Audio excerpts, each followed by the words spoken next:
రాష్ట్రంలోని కూటమి ప్రభుత్వంపై ప్రొద్దుటూరు మాజీ ఎమ్మెల్యే రాచమల్లు శివప్రసాద్ రెడ్డి తీవ్రస్థాయిలో విమర్శలు గుప్పించారు.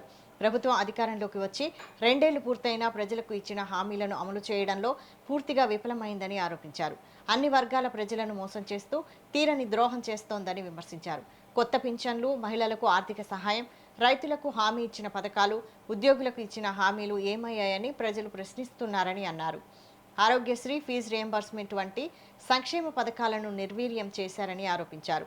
శాంతియుతంగా నిరసనలు చేపడితే పోలీస్ చట్టాలను అడ్డుపెట్టుకుని నిరోధించేందుకు ప్రయత్నించడం దారుణమన్నారు.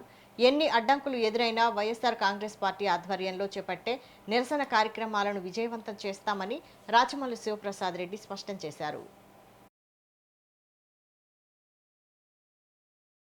అభివృద్ధిని, శాంతియుత వాతావరణాన్ని ఏమైతే అడుగుతా ఉన్నారో సమాధానం చెప్పాలి. మొట్టమొదటిది 60 సంవత్సరాలు నిండిన ప్రతి ఒక్కరికి రాజ్యాంగబద్ధంగా ప్రతి 6 మాసాలకు ఒకసారి నూతన పెన్షన్లు ఇచ్చినాడు జగన్మోహన్ రెడ్డి గారు. మీరు 2 సంవత్సరాలైంది మీరు అధికారంలోకి వచ్చి, ఎందుకు ఇంతవరకు ఏ ఒక్కరికి కూడా నూతన పెన్షన్ ఇవ్వలేదు అని చెప్పి 60 సంవత్సరాలు నిండి 2 సంవత్సరాలు దాటిన ప్రతి నూతన వృద్ధుడు, వికలాంగుడు, వితంతువు మిమ్మల్ని ప్రశ్నిస్తున్నారు, ఎందుకు ఇవ్వవు? 50 సంవత్సరాలు నిండిన ఎస్సీ, ఎస్టీ, బీసీ, మైనారిటీ పురుషులకు, స్త్రీలకు అందరికీ పెన్షన్ ఇస్తానని చెప్పి మాట ఇచ్చినావు.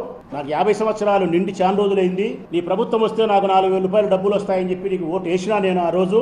మరి 2 సంవత్సరాలు అయింది, నాకు 4,000 చొప్పున పెన్షన్ ఇచ్చి ఉంటే నాకు 4,000 చొప్పున 96,000 రూపాయలు 2 సంవత్సరాలకు వచ్చి ఉండు.